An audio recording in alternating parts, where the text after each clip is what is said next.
Nvidia wants to make us pay by the hour to play video games.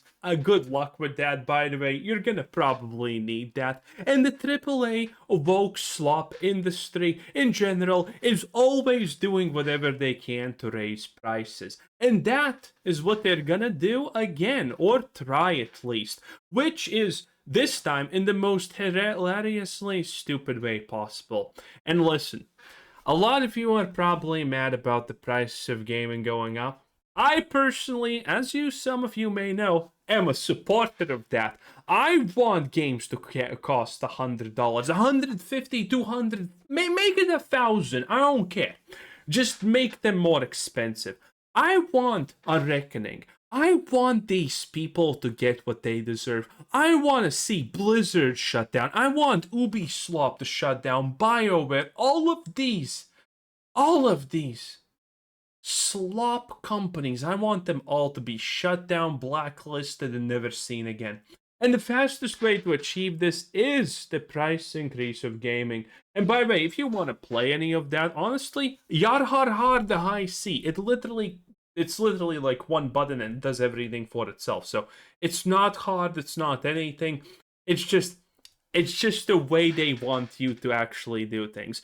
First, it was GTA 6 that was, oh, GTA 6 is gonna make every game $100 because reasons. Then Nintendo just booted up their Mario Go-Kart racing game slop that has nothing new in it. To be $90 and whatnot, and everyone else chickened out. I want them to raise the prices because that is the fastest way all of these companies go bankrupt, and they want to raise prices. They really do want to raise prices. They are constantly, in fact, fighting to do exactly that, and that is raise prices. Because honestly, it makes sense from a small business perspective. Because let's do some super simple easy math, okay? It's gonna be fun. You're gonna get a gold star. So if you're selling 10 copies for $10, you're getting $100, correct? But what if you sell 7 copies but for $20? That's right, you sold less but made more money. In fact, you made 40% more money. That's great. And this is what they're kind of trying to do with this, because they are running out of time, they are running out of money, they are running out of everything. And these companies know this. They cannot compete with indie developers. They can't compete with anything any longer, because most gamers refer to AAA as slop, overpriced garbage. Currently, most people are not willing to pay $40 for a game. And I'm talking $40 as an actual 40, not $49.99, and then some idiot says, oh, that's actually not $50, that's 40. No, that's 50. $49.99 is $50. $40 is $40 and not more. And it's happening a lot. People don't want to pay $40 even for any of these games because they're bad, they're boring, they're stupid, they're dull. No one wants to waste their money. The only games that are currently selling on average are $20 indies. There's a reason we literally are valuing games in silk songs, okay? Call of Duty Slop 7 or whatever it's called. That was 4.5. That was 4.5 silk songs. That was 3 silk songs minimum. That's a lot of silk songs to get not a lot of value out. And gamers are obviously not buying it. Gaming in general is going obviously under. You probably have already heard about the crazy statistic that something like 14% of people are only engaging in 14% of gamers are only engaging in modern 2025 titles. That includes, by the way, Arc Raiders, which is a phenomenal game, and Expedition 33, which is also a phenomenal game. Only 14%. People are not buying the new stuff, and that's good, because most of the new stuff is bad.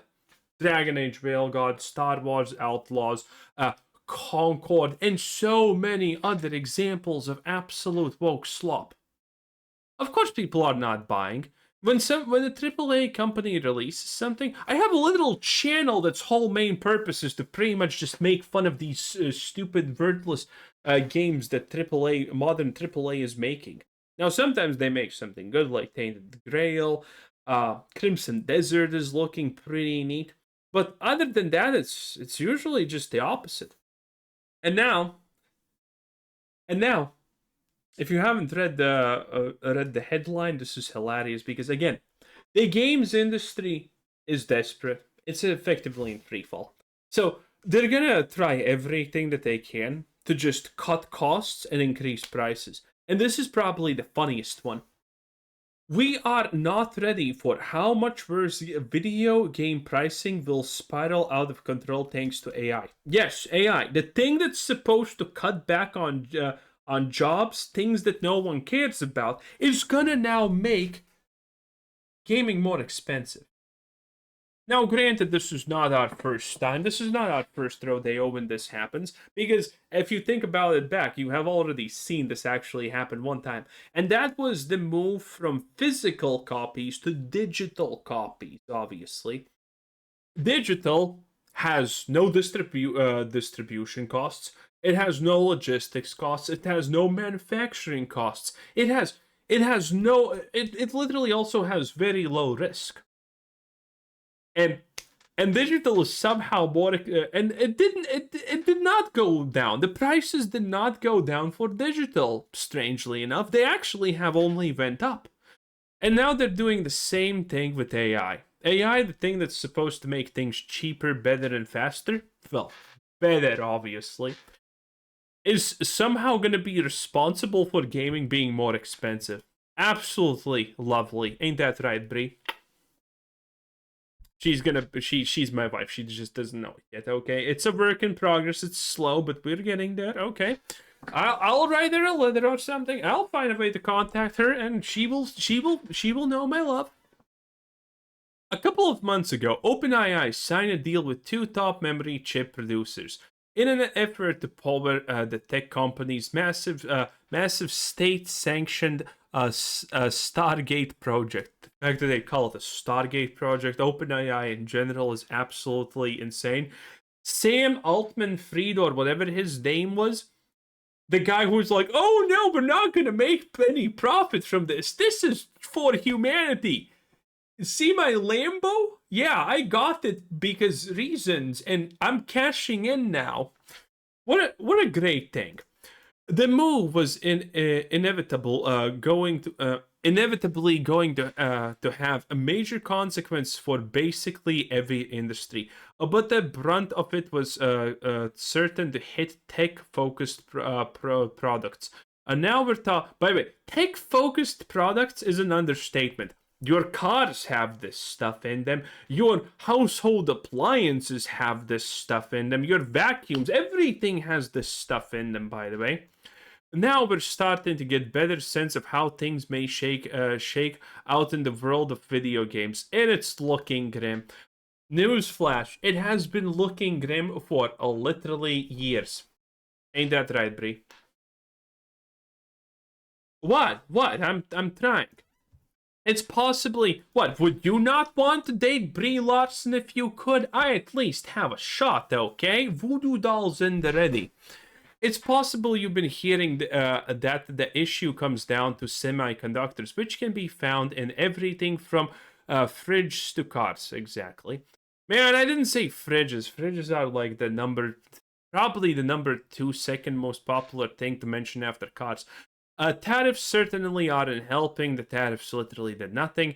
Every major video game hardware producer has already increased prices this year, sometimes more than once. PC gamers are routinely getting gouged for graphics cards and a bled dry by newfound demand for RAM chips.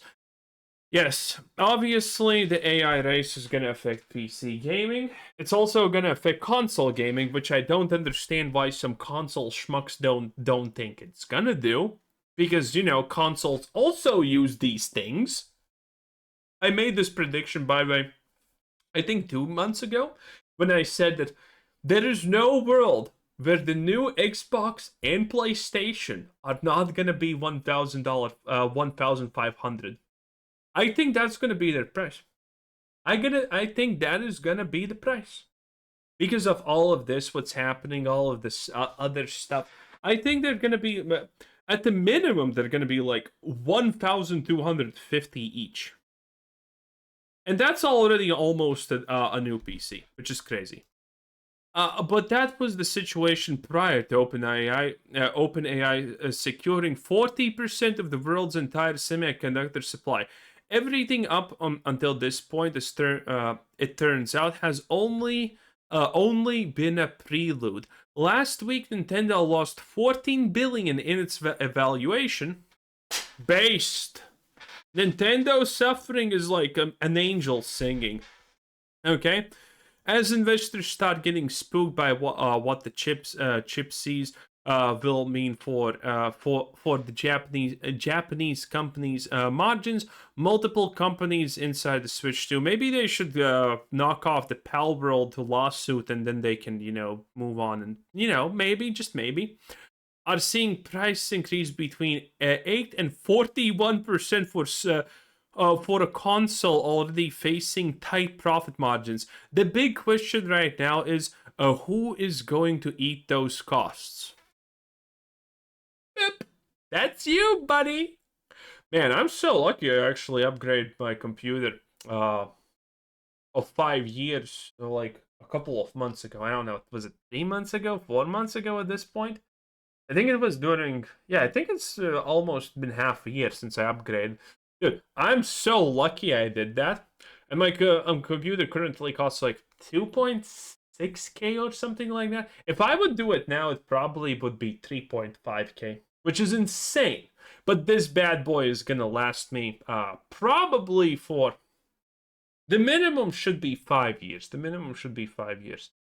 The maximum should be 10. My previous computer just started... it started doing bad things. Maybe because I spilled coffee on the motherboard or some other board. I spilled coffee inside of it. Don't ask me why or how. It's because I took off the glass because I'm lazy. It is what... Don't at me, bro, okay? Brie Larson does not approve. And I love Brie Larson. But that was the blah blah blah costs. Who's gonna eat those costs? Nintendo did not immediately respond to a request for comment, but many of its options aren't encouraging. Nintendo could look at the Switch 2 as a loss leader. All of these companies have been forever looking at stuff like for these consoles and whatnot as loss leaders, and where did they get? They tried to copy Netflix and they completely busted. No one likes Game Pass. Game Pass, by the way, is probably going to even get more expensive in the next year or something. And only turns the knob on associated costs for the console, like subscriptions and blah, blah, blah. Yeah, that also makes sense that they are going to increase the price of subscriptions. If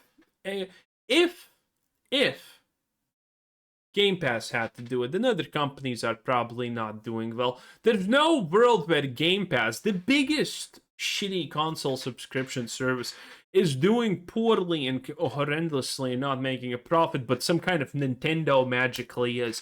It doesn't happen. Even if the Nintendo fanboys are literally gonna buy a Pokemon sticker that has piss damage on it and costs $50 and is actually not even real, yeah, sure, they will pay that money, but even they won't buy a subscription service from Nintendo. That's just dumb. In any case, it does not look good for, well, the consumer. It does not look good for people who want to game modern titles and people who are not aware of what wokeness is. Everyone else, I salute you, my fellow gentlemen, because we are saving money, it looks like, because we're not buying any of this slop. Good. 10 out of 10. Thanks for watching. Bye.